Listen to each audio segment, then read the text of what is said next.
দুঃখজনক ব্যাপার হচ্ছে যে তথ্য উপদেষ্টার কাছে আমাদের যে প্রত্যাশা ছিল, বেশিরভাগ সময় ওনাকে প্রশ্ন করা হলে উনি বলতেন যে উনার আসলে মানে যেই দায়িত্ব, সেই দায়িত্বের জায়গায় ওনার স্বাধীনতাটা কম।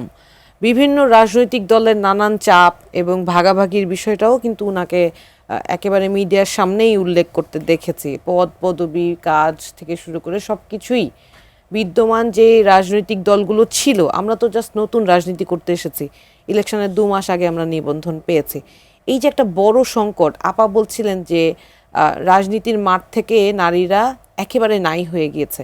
আমাকে যদি জিজ্ঞেস করেন, এখানে 2টা কারণ। একটা হচ্ছে সামাজিক প্রতিবন্ধকতা, নিরাপত্তার অভাব এবং আলটিমেটলি যেই পরিবেশ আমরা তৈরি করে রেখেছি সেইখানে আমরা পুরুষতান্ত্রিক সমাজে পুরুষরাই নারীদের জন্য এটা কঠিন করে রাখে।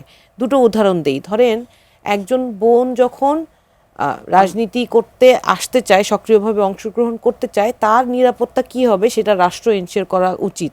সেটা শুধুমাত্র একটা তথ্য মন্ত্রণালয় দিয়ে এনশিওর হবে না। আমি যেখানে বসে কথা বলছি, জি, আমি যেখানে বসে কথা বলছি বা আপা যেখানে বসে কথা বলছে, এই কথার এই কথাগুলোর পর এই যে আপনি এটা হয়তো সোশ্যাল মিডিয়াতে এই ভিডিওটা যাবে, সেইখানকার কমেন্ট থ্রেড পড়া যায় না আপা। এবং ধরেন আগে একটা সময় আমি ভাবতাম কি, আমি একদম ব্যক্তিগতভাবে আমি মন থেকেই বলছি সত্যি করে, যে আমি একটা ভাবতাম যে একটা স্পেসিফিক রাজনৈতিক দল, তাদের নাকি বটবাহিনী আছে, তারাই এরকম গালমন্দ করে। বিশ্বাস করেন, এখন আমি ধরেন আমি যখন ইনবক্স খুললাম, এটা জোট করার কারণে না, জোট করার আগেই, জোট করার বহু আগে, যখন এনসিপি একটা স্বতন্ত্র রাজনীতি দাঁড় করাতে চেয়েছে, তখন কিন্তু আমি দেখলাম যে এনসিপি একটা রাজনৈতিক দল হিসেবে দাঁড়াতে চাচ্ছে বলে এনসিপির নারীদের যেই ছেলেগুলো বা যেই আইডিগুলো থেকে নোংরা ভাষায় গালিগালাজ করা হচ্ছে, এটা করবে ওটা করবে, আমি এই আমি সেই, ধরেন তাদের যে আইডেন্টিটি দেখছি, সেই আইডেন্টিটি দেখলে আপনি শকড হবেন যে ওনারা না আরেকটা দলকে দোষ দেয়।